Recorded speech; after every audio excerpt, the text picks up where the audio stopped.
विद्यार्थी मित्र, त्रिकोणाच्या बाजूंच्या लंब दुभाजकाचा गुणधर्म म्हणजेच the property of a perpendicular bisectors of a triangle हा भाग आपण आता बघणार आहोत। लंब दुभाजक म्हणजेच परपेंडिक्युलर बायसेक्टर आपण इयत्ता 6वी मध्ये शिकलेलो आहे।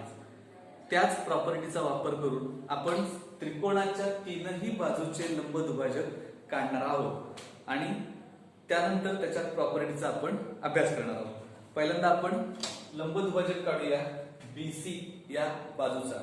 तर साइड BC याचा लंब दुभाजक काढताना कंपास मध्ये याच्या निम्म्यापेक्षा जास्त अंतर घ्यायचं, मोर दॅन हाफ। निम्म्यापेक्षा जास्त अंतर कंपासच्या दोन्ही बिंदूमध्ये घ्यायचं आहे आणि मेटल पॉइंट B वर ठेवून एक कंस काढायचा आहे वरती आणि एक कंस काढायचा आहे खाली। अशा प्रकारे दोन कंस आपण काढलेत पॉइंट B वरून।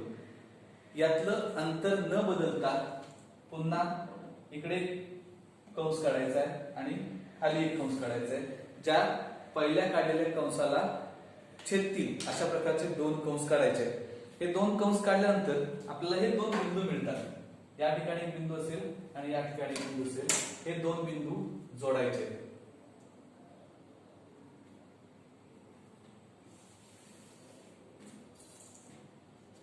ही जी आपण रेषा काढली ही रेषा म्हणजे BC या बाजूची लंब दुभाजक आहे, perpendicular bisector of side BC। म्हणजेच ही रेषा या बाजूला 90 अंश मापामध्ये छेदते। अशाच प्रकारे आपण उरलेल्या दोन बाजूंचे लंब दुभाजक काढायचे आहे। पहिल्यांदा आपण AB या बाजूचा लंब दुभाजक काढू। पुन्हा कंपास मध्ये थोडंसं अंतर घ्यायचं, जे अंतर या रेषाखंडाच्या निम्म्यापेक्षा जास्त असते। पॉइंट B वरती पॉइंट ठेवायचा आहे आणि एक कंस काढायचा आहे, जो कंस त्रिकोणाच्या आतमध्ये असेल आणि एक कंस या बाजूला। रेषाखंडाच्या दोन्ही बाजूला दोन कंस काढायचे आणि त्यानंतर A पॉइंट वरून पुन्हा त्या कंसाला छेदणारे दोन कंस आपण काढतोय। दोन बिंदू मिळतील, ते दोन बिंदू जोडायचे।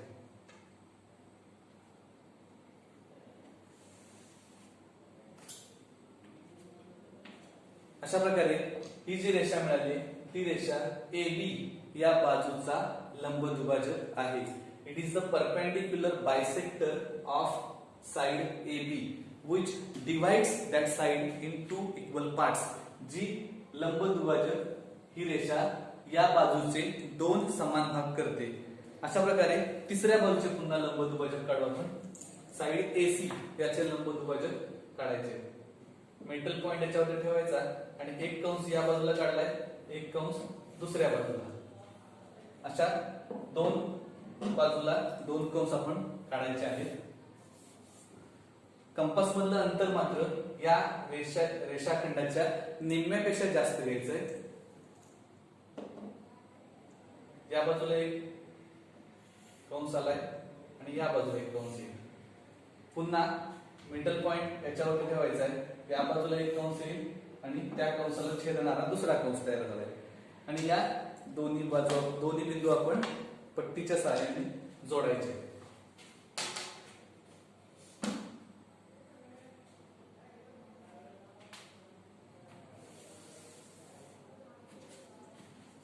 ही जी तयार झालेली रेषा आहे ही रेषा लाईन सेगमेंट AC किंवा साइड AC याच्या परपेंडिक्युलर बायसेक्टर आहे, म्हणजेच लंब दुभाजक आहे। आता पुन्हा आपण याची प्रॉपर्टी बघूया।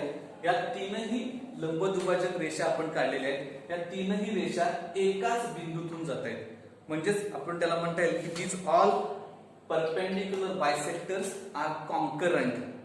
म्हणजेच काय तर ते तीनही लंब दुभाजक हे एकसंपाती आहेत आणि याला आपण म्हटल्यास एकसंपाती, एका बिंदूतून जातात म्हणून त्याला एकसंपाती असं म्हटलंय। त्याला आपण नाव देऊया पॉइंट O। याला पॉइंट ऑफ कॉन्करन्स, संपात बिंदू असं म्हटलं जातं। आता याच्यापासून जर एक वर्तुळ काढलं, यातलं अंतर हे समान असतं शिरोबिंदू मधलं, आणि हे अंतर जर कंपास मध्ये घेऊन जर आपण सर्कल काढलं, वर्तुळ काढलं, तर एक परिवर्तुळ तयार होतं आणि हा जो बिंदू आहे त्याला परिमध्य, सर्कम सेंटर किंवा परिकेंद्र असं म्हटलं जातं।